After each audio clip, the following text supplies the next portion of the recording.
That's fine. But we should also tell people, hey guys and gals, we have an email address now. Yes, we do. And why do we have an email address, Steph?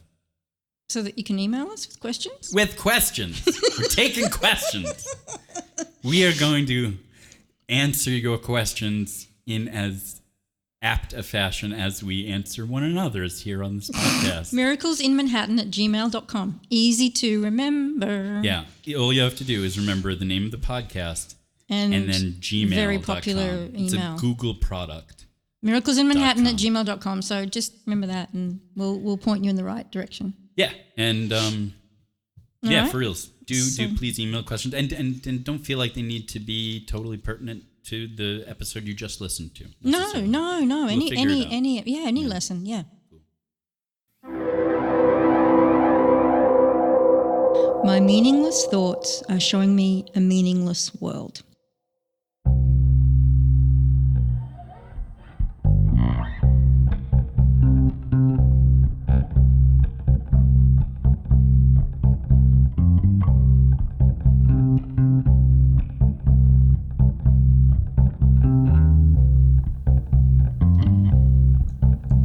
Welcome to today's edition of Miracles in Manhattan, the only show in which two spiritual delinquents start over. Welcome to Miracles in Manhattan, where two spiritual delinquents lead you through a course in miracles, trying to wake up in the city that never sleeps. I am Reverend Stephanie Wilde. And I am Marco Maisto, poet, single guy. Sorry, you'd have to listen to another podcast Am I to single? get that joke. I'm not. I don't know if I'm single. I'm available. Yes, what's the diff? I think it's like, well, I'm dating the Lenny Kravitz guy. Right. But I'm also... No, I think that means that's you're single. Yeah. Hey, yeah, I'm not hooked up with a partnership. Let's you know how we can find out the answer to that. If you know the answer to this question, email us at miraclesinmanhattan@gmail.com because we are taking questions and airing them and talking about them on the air, and we would really love to hear from you. But yeah, Okay. If you're single and seeing another person who's also seeing other people, are you single? Or are you, what did you say? Available. Okay. Yeah, I mean, maybe, you could, I think you could be married. That's not single, but also available. Because you've got a partnership with someone, but you're also available. Yeah. Whereas I don't have a partnership. I don't have a life entwined.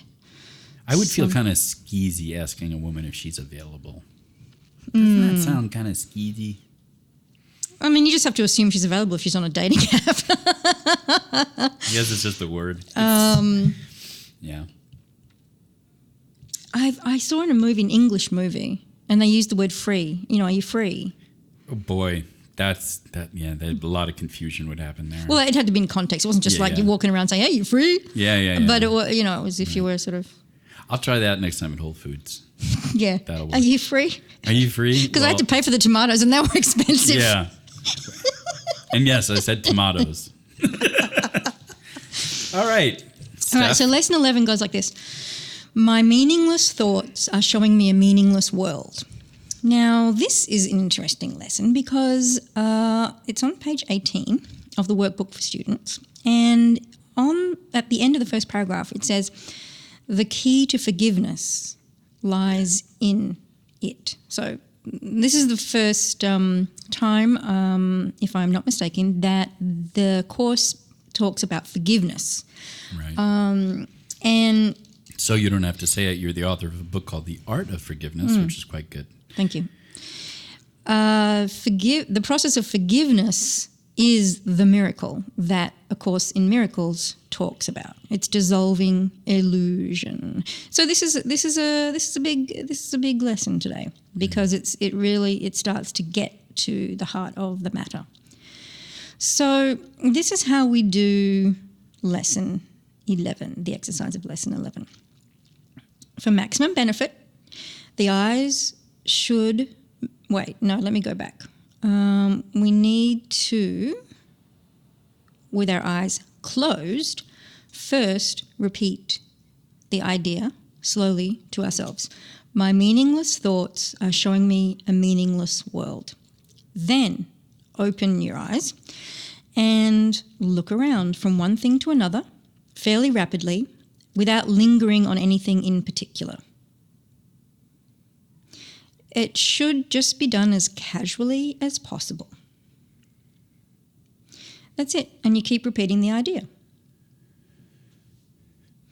And it says here 3 practice periods will be sufficient for the day.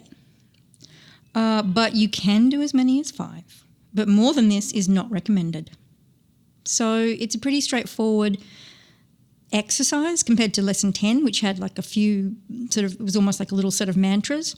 But lesson 11 is just close your eyes. My meaningless thoughts are showing me a meaningless world.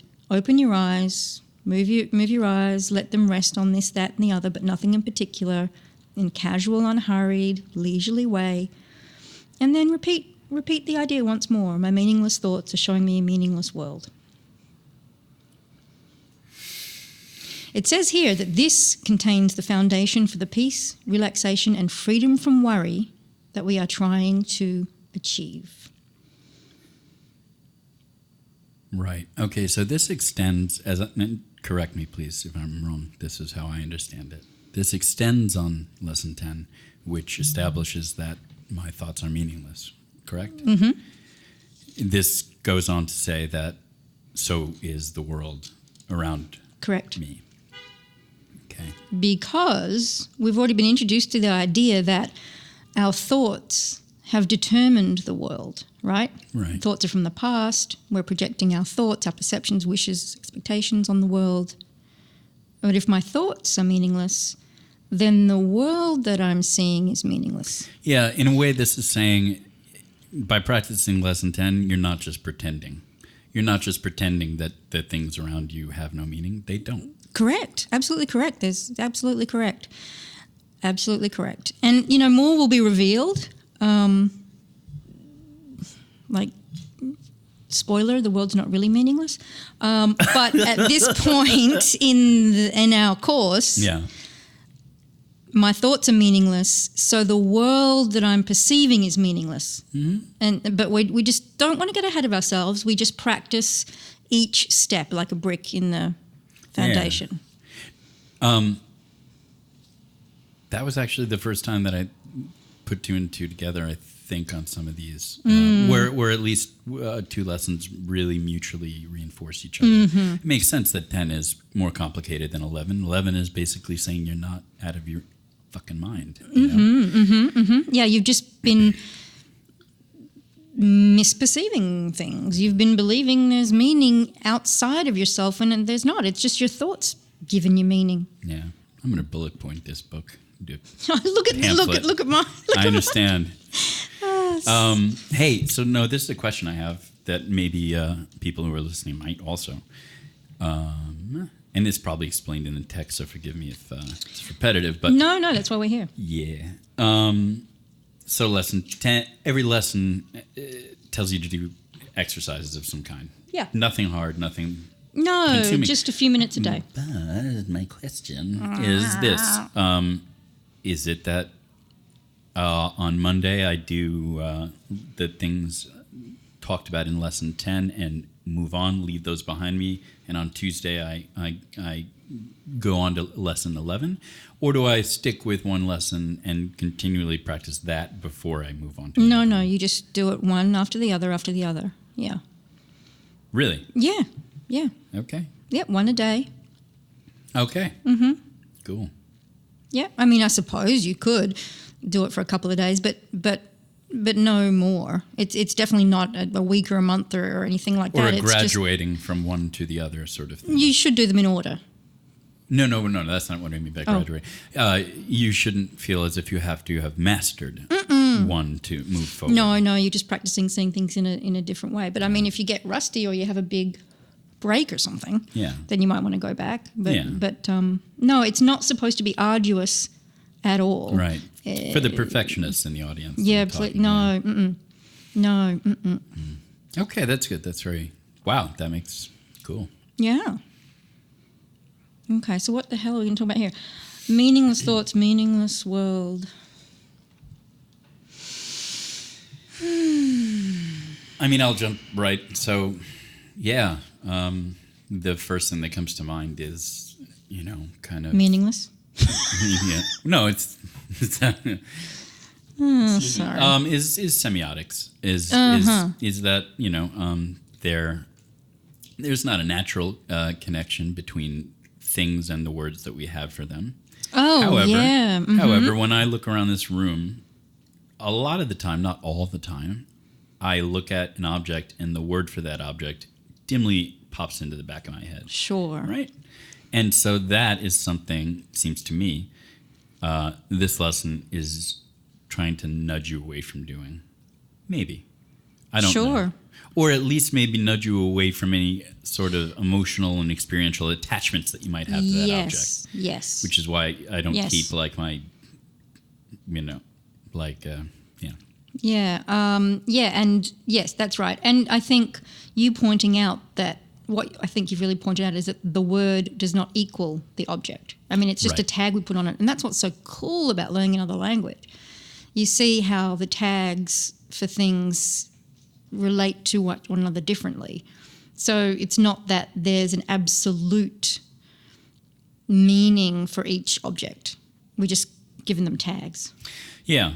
And tags can also be even, more sort of complicated phenomenologically or emotionally, whereas if I have 4 photographs on my wall in a row, I might look at them and say photograph, photograph, photograph, photograph. But if one of them is of my, God forbid, dead mom, that third one is I'm gonna stumble on that one. It's not just gonna be a photo. It's gonna be my mom. Yep. So, are we asking people in this lesson to not have feelings about that third photograph? No, that's not what we're asking. We're asking people to realize that our thoughts are giving meaning to the photograph. Cool. Yeah. You're giving me this look that you sometimes do where to me it communicates, are you challenging me? Is that rhetorical? And when I ask, no, I think a real question. You're projecting that. You're thinking that, but I'm not thinking that. Well, I'm thinking, my eyes are resting on you, but I'm thinking about my words carefully so I don't get it wrong. I get it. It's like mental chess. Cool. Well said. All right. Yeah. The last time we spoke, I asked you what sort of change, not necessarily a benefit, but what sort of change one might expect or even look for after practicing a lesson like this. I don't know if that's a useful question to ask, and so we can have that talk why not? too. I mean, but what are your thoughts on that?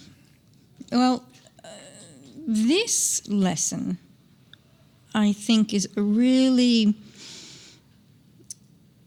getting us to the point where we can really separate the entity that our thoughts create from the reality of the world. Now, we haven't seen the reality of the world yet, according to A Course in Miracles. Right. But my meaningless thoughts are showing me a meaningless world. The thoughts make a world, and none of that is real.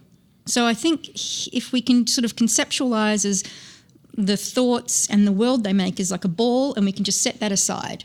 Right. We used to think that was reality, and it meant everything. But at this point, we should be, I think, at the point where we can say, oh, yeah, that's just ephemera. All these thoughts created this world, created this experience, created my whole life. Let me just set that aside and see what's really there. Right.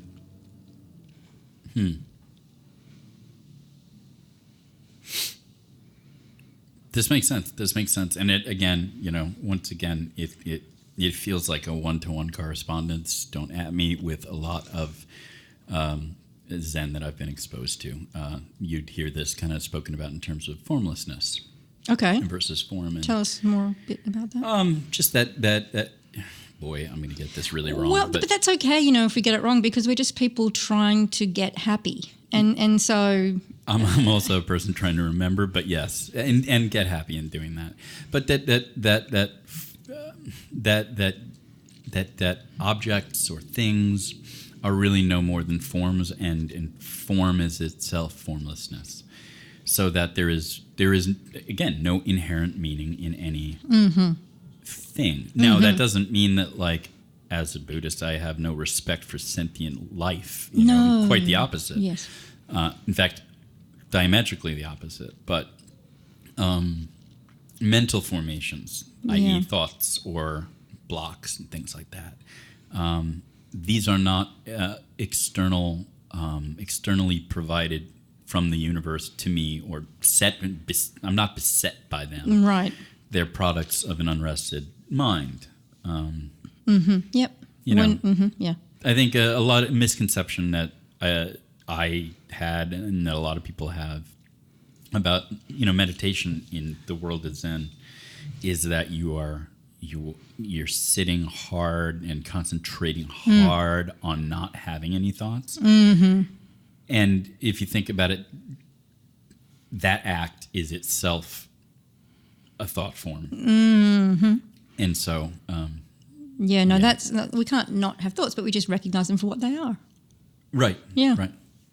That procession of objects moving by is very, very, very illustrative. It's kind of cool, isn't it? Just a parade of, like, stuff going by. Yeah. I told you about this analogy this Zen guy told me about with a mirror. Yeah. Now that I mentioned it, I guess I ought to say it again. But, you can sort of, in terms of, right, so this has to do, so in Zen, this might have to do a lot with detachment. Or unattaching oneself from things. So imagining a mirror passing by on a conveyor belt, even, like by your face. There's a moment where your face disappears because the mirror has passed you. You have a choice at that moment to follow the mirror and keep seeing yourself, or let it go. And you have that choice with every thought, every mental formation that happens, and emotionally too. Yeah, absolutely. And the way I talk about it with clients is just detaching our happiness from things that happen, detaching our happiness from thoughts, so that our happiness is not being controlled by external things. Okay. So where does happiness come from? It comes from Source, God, if you want to call it that, infinite intelligence, the true love, which is the stuff of the universe. It comes from a higher power. It's spirit, spiritual. Okay. Yeah. Let's be nitty gritty for a minute. Oh, okay. So, is that to say, in the world of A Course in Miracles, is that to say that me thinking of somebody and as a result feeling happy is an illusory and sort of dangerous thing? I don't think it's dangerous at all. But it's illusory? If you're not aware that you're in control of it. Because I can think of someone and feel in love, and being in love is a state of consciousness. And I'm in love with two people right now, and I can think of either one of them and just it's so much fun. It's lovely, right. but I know that it's a state of consciousness, and it's not anything that I can't control. It's not. I'm not beholden. My happiness is not dependent on them. It's not dependent on what they do. Right. But I can enjoy that feeling. I can enjoy those thoughts, but not be controlled by it. Do you feel that it sort of cheapens that feeling? No. No, absolutely not. The way that sometimes when you hear, kind of like,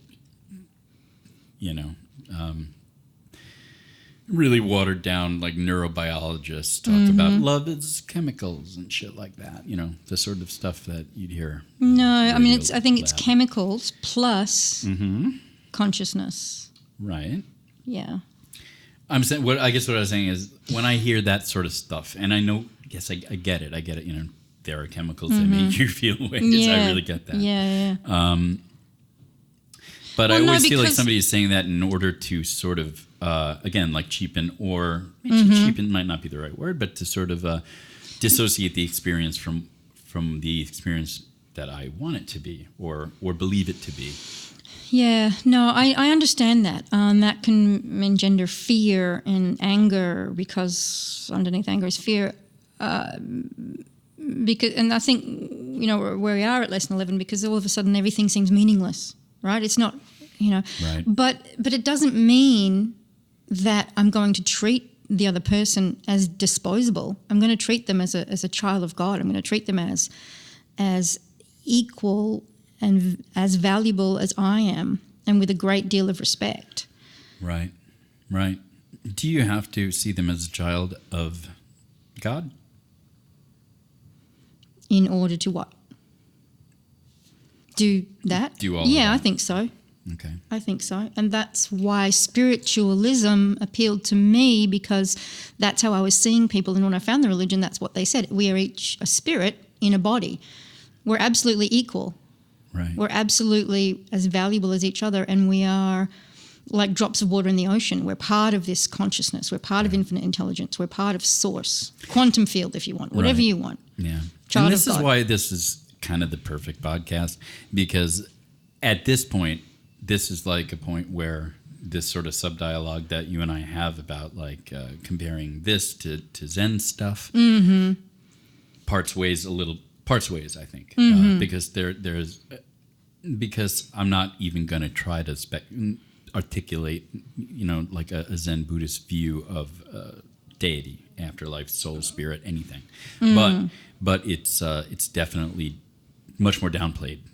Yes, if at I all. realize that. Yeah. But in a way that I've experienced very positively. Okay, I'm going to have to good. come back in future episodes with more thinking on that. But I don't mean to say it parts ways completely, but I will say that our atheist listeners should stick with this podcast. Yeah, well, I mean, and that's why no one path is better than the other. I mean, there are in as many paths to happiness, peace, enlightenment, whatever you want to call it, as there are people. And you find the one that is best for your personality. You find the one that's best for you as you are right now on Earth. And they all lead to the same place. So, Gotcha. yeah. All right. Okay, well, I think... Any sort of summary or any kind of parting thoughts on lesson 11 from you, Steph? Or No. I think we did well here. I think... It's good. yeah, I think we did well. It feels like a very functional and reinforcing and not a maintenance kind of step, but a step that you need, because you can't have 10 without this. I think, or you're a little maybe crazy, something like that. Yeah. Awesome. And stick with it, because, again, spoiler alert, the world is not meaningless. Spoiler alert, I'm looking at Stephanie's copy of this book, which lives at my house for her convenience. It's highly marked up, and there are Post-its at the end, so that tells me something. And should you as well. Yeah. All right, so we'll see you next time. Oh, yeah, we'll see you in next the time. meantime, miraclesinmanhattan@gmail.com. Yeah, and I'm just saying this now. We're a little young in this podcast still. This will be the 11th or 12th episode that you'll be listening to, and we're figuring out if this is going to be a weekly or bi-weekly drop, and pretty soon we'll find out. So just be patient if you can with us as we work that out, because we have to do over 350 of these episodes. Okay. But my God, we're going to be happy at the end of it. We'll be different at the end of it. You beautiful people, thank you so much for listening. Have a good week or 2 days. Who knows? Bye. Bye.